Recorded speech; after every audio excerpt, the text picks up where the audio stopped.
Bom, nesse segundo vídeo sobre ajuste, vamos discutir aqui algumas características do ajuste, alguns pontos que são importantes de ter sempre em mente quando a gente está usando o ajuste, especialmente quando a gente está usando algum programa que faz um pacote, né? Então, vamos lá, ajuste de funções. A primeira observação, supondo que eu tenho um resultado de um ajuste, ele sempre determina o melhor conjunto de parâmetros que se acerta, que a partir daqueles dados. O melhor conjunto não quer dizer que é o que seja correto, né? Por exemplo, imagina que eu tenho aqui em preto um conjunto de dados que foi medido, e eu tenho uma teoria que espera que esse resultado seja descrito por uma parábola. Está aqui a minha parábola. Se eu vou ajustar a parábola a esses dados, aqui em vermelho tem a melhor parábola que se ajusta a esses dados, mas o ajuste é ruim. Então, as condições, né? A gente tem uma probabilidade, que é a probabilidade dos parâmetros, dadas algumas condições. E as condições incluem as hipóteses teóricas. No caso aqui, a hipótese teórica é que eu tenho uma parábola, um polinômio do segundo grau. Então, um teste estatístico, quando a gente faz, ou um resultado estatístico, ele está limitado por essa hipótese. Então, se eu ponho lá uma função ajuste, ele ajustou, às vezes ele não consegue o ajuste, é pior ainda. Mas ele consegue o ajuste, ele converge para um certo ajuste. Não quer dizer que está certo. Esse é o melhor dentro daquela hipótese. E, então, seria muito importante a gente ter um critério para saber se a gente pode ou não confiar no resultado de um ajuste. E isso é a grande qualidade do método do Q quadrado, dos mínimos quadrados. Se eu não vou fazer aqui, tem livro de estatística, você pode ver, é muito longo e é muito matemático, mas supondo que eu tenho hipóteses corretas, eu tenho um Q quadrado, o Q quadrado segue uma distribuição, ele também tem uma probabilidade. Então, a probabilidade de um Q quadrado com n graus de liberdade é dado por essa função aqui, 2 elevado a n menos 2, a função de gama de n menos 2, o Q quadrado elevado a n menos 2 é elevado ao Q quadrado sobre 2. Só para ter uma ideia, está aqui do lado. Se eu tenho 1 grau de liberdade, a curva é preta, 2 é o vermelho, 5 é a verde, 10 é azul, 20 é amarelo. Essas são curvas que podem ser demonstradas. O número n, o grau de liberdade, é dado pelo número de informação, ou seja, o número de dados, menos o número de parâmetros. Então, se eu tenho número de dados igual ao número de parâmetros, eu não tenho que quadrado nenhum, eu tenho uma reta, uma curva bem definida. Como o valor esperado do Q quadrado é igual ao número de graus de liberdade, o que a gente espera num ajuste correto, um ajuste fiável, é que o Q quadrado dividido pelo número de graus de liberdade deve ser próximo de 1. Então, isso é uma propriedade muito importante do Q quadrado. Isso mostra que o Q quadrado, além de dar um ajuste, ele ainda dá uma indicação de que se esse ajuste você pode ou não confiar. Quando eu tenho essa razão muito maior que 1, ou seja, o Q quadrado por grau de liberdade é um número muito grande, eu devo concluir, é uma forte indicação de que os dados não estão de acordo com aquela hipótese que eu estou botando ali. Mesmo o melhor ajuste para aquela hipótese não me dá um resultado que é compatível com a distribuição estatística de Q quadrado. Se o Q quadrado por grau de liberdade for muito pequeno, eu também não devo acreditar no resultado. Pode ser muito ruim? Não, eu tenho que dizer que o teste é não conclusivo. Por exemplo, eu tenho incertezas extremamente grandes e uma série de funções poderiam se ajustar aqueles dados e a que eu tenho não tem nenhuma razão para ser preferida em relação às outras. Então, Q quadrado por grau de liberdade muito grande ou muito pequeno é um indício de que o método não deve ser usado para você tirar nenhuma conclusão. Ou seja, o Q quadrado me dá uma informação sobre a qualidade do ajuste. Como é que a gente poderia, a partir daí, ter um resultado numérico? Eu falei próximo de 1, mas o que é próximo de 1? A gente pode criar isso. Eu posso definir uma probabilidade do Q quadrado como sendo a integral do valor do quadrado que eu obtive até infinito, ou seja, em quantos casos eu tenho um resultado pior do que eu obtive, né? Qual é a probabilidade de ter um resultado pior do que eu obtive? Mais ou menos isso. Isso é conhecido como o valor P, né? Então, eu posso representar essa integral, se eu tenho uma certa curva de π quadrado, essa área daqui para frente. Esse aqui é o meu π quadrado lá, e essa área daqui para frente. Se eu tiver aqui, a área para frente for muito pequena, quer dizer que eu não tenho uma probabilidade muito boa. Se o π quadrado, se for aqui, essa área for muito grande, isso quer dizer que eu tenho um π quadrado razoável, né? Porque tem muitos piores do que o meu. Vamos agora fazer um exemplo, tá? E ver como é que nós usamos essas coisas. Está aqui um conjunto de dados, 5 dados, e eu tenho uma primeira teoria que diz que isso deveria ser uma constante, grau zero. Eu tenho a melhor constante que se ajusta, é essa aqui, 37. O ajuste visivelmente é ruim. Eu calculo aquele valor P e tenho 10 a menos 7. Ou seja, a integral dos piores do que esse dá 10 a menos 7, que é uma probabilidade bem baixa. Aí tem uma outra teoria que não, grau 1.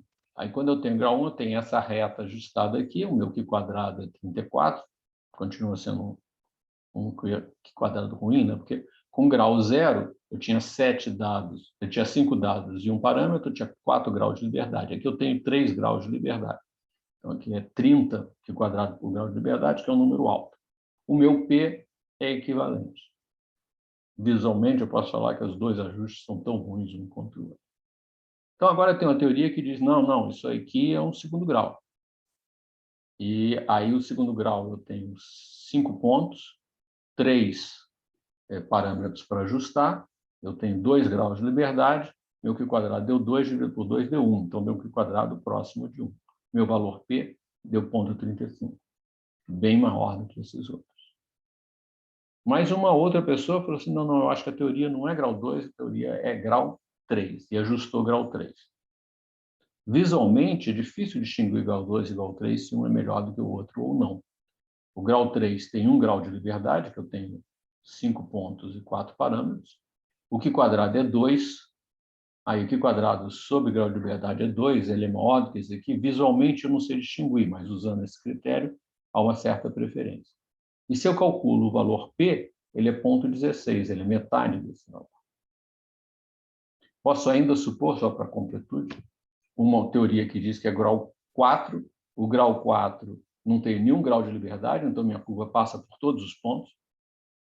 Algumas pessoas acham, isso aqui é fantástico. O meu π quadrado é 0. E o P, se eu calcular, é 0. Então, usando um critério, seja ele π quadrado por grau de liberdade, seja o valor P, eu tenho que o segundo grau é a teoria melhor ajustada. De todas essas teorias, a que apresentou o ajuste mais compatível é a de grau 2.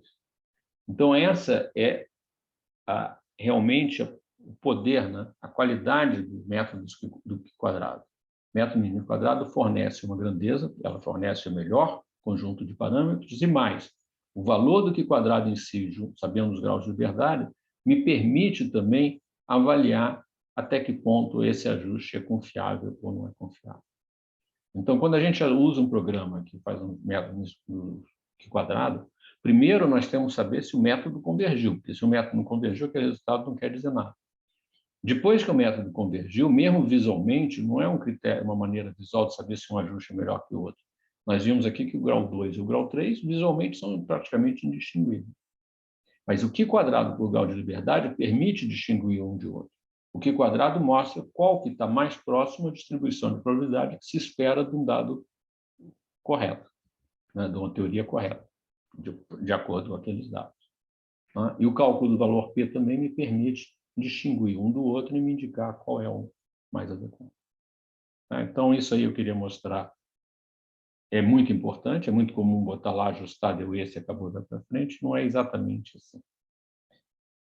Temos ainda comparar um pouco o que é o método da máxima likelihood com o método do Q². O método da máxima verossimilhança, maximum likelihood, é mais robusto. Eu posso sempre aplicar. Ele funciona mesmo para baixa estatística e com qualquer forma funcional da probabilidade. Ele permite uma boa avaliação da incerteza, né, com o logaritmo da incerteza variando de meio. Agora, ele não possui nenhuma medida intrínseca da qualidade do ajuste. Eu não vou poder fazer essa discussão que eu fiz aqui no quadrado se eu usar só o método da máxima verossimilhança. E aquele é o melhor ajuste é tudo que ele diz. E a implementação pode ser bastante complicada. Vocês tiveram um exemplo com farol, como é que pode complicar para fazer aquele ajuste. O método Q², ele é mais simples, ele é mais rápido, e ele, principalmente, tem uma medida intrínseca da qualidade do ajuste, que permite, ao final, que eu ter mais certeza se isso pode ser ou deve ser usado ou não. Agora, ele só é válido por uma certa estatística, ele tem dentro dele uma aproximação gaussiana que foi introduzida, né? E ele, em geral, usa algumas classes, os bins, e isso perde um pouco de informação. Ele traz menos informações do que o método máximo likelihood.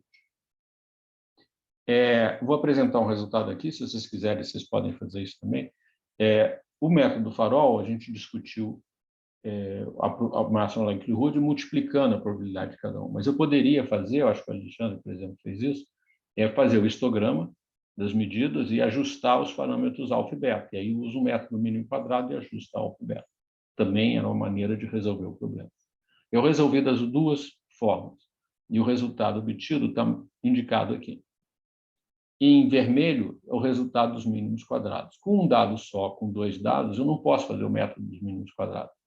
Eu tenho que ter um número de grau de liberdade positivo. Então, eu tenho que ter um número de dados pelo menos maior do que o número de parâmetros. Se eu tenho 2 parâmetros, eu preciso ter pelo menos 3 dados para poder ajustar. E está aqui, quando a gente chega lá em 10 dados, mais ou menos, 20, ele começa a convergir e ter uma certa incerteza. A máxima verossimilhança, não. A partir do primeiro dado, eu posso ter alguma coisa, e aqui é a evolução dele. Então, nós podemos ver que a máxima verossimilhança evoluiu muito mais rápido. Todos os dois vão para o mesmo resultado final. Tá? Isso aqui mostra um pouco o poder dos dois métodos. Né? Lembrando que os mínimos quadrados, olhando que quadrado por grau de liberdade, eu saberia que a partir de que ponto eu posso ou não usar esse método. Ainda uma outra observação, a segunda observação, é que, em geral, são usados métodos numéricos, e é preciso, como eu falei, verificar a convergência, se ele realmente convergiu, mas ele pode convergir para o mínimo local. Imagina que aqui é o logaritmo da likelihood, você foi olhando, ele chegou no mínimo, um ponto de mínimo, subiu, opa, aquele é o mínimo. E eu estou usando esse resultado aqui. Mas se eu olhar para todo o universo, ele pode cair e ter um outro mínimo na frente. O que me interessa é o menor mínimo, é o mínimo global.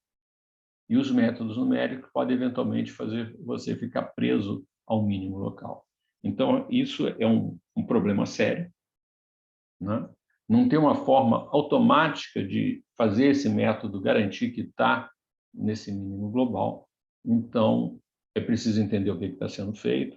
Em geral, você chuta, né? Você escolhe parâmetros iniciais, eles vão até aí. Então, se eu usar um parâmetro aqui, ele pode cair nesse poço. Eu tenho que variar esses parâmetros, eu tenho que entender um pouco o que está acontecendo. É até bom tomar cuidado com o resultado que vem em pacote fechado. Né? Para concluir esse vídeo, eu vou dar um exemplo do uso do método da máxima verossimilhança real usado na LHCb. Eu tenho um processo aqui, que é um lambda B, que ele pode decair em várias formas. Aqui eu tenho uma maneira dele decair, JPC lambda estrela, mas isso aqui são partículas que vão decair também e vão decair num certo estado final. Se eu quero entender quais são todos os processos, quais são todos os ruídos, não, o background que eu tenho aqui, eu vou tentar ajustar os meus dados por uma soma, né, somando para todos os eventos. Para cada evento, eu vou ter uma probabilidade de ter o sinal, de ter o processo que eu quero ver, mais a probabilidade de ter os outros processos de background todo que levam ao mesmo estado final. Então, analisando esse decaimento, botando todos os processos conhecidos aqui, a gente teve essa curva vermelha aqui, que é o melhor ajuste, e que claramente não é um bom ajuste. Então, a hipótese para tentar fazer o ajuste foi supor que esse decaimento aqui podia ter um outro caminho, o outro caminho era decair não no JPC, um lambda asterisco, mas ter um pentaquark e um cal. O pentaquark vai decair e o estado final dos dois é o mesmo. Então, agora, eu vou introduzir mais uma função aqui, e ao introduzir mais uma função, na realidade, eu vou introduzir duas funções, são dois pentaquarks, um aqui representado em azul, outro representado em rosa, e com isso a gente tem um ajuste que visualmente está muito melhor, mas, independente disso, passa por todos aqueles critérios que nós podemos fazer, podemos depois discutir critérios de teste. Então, é assim que se descobre uma partícula, a partir de encontrar a likelihood que melhor se adapta aos dados.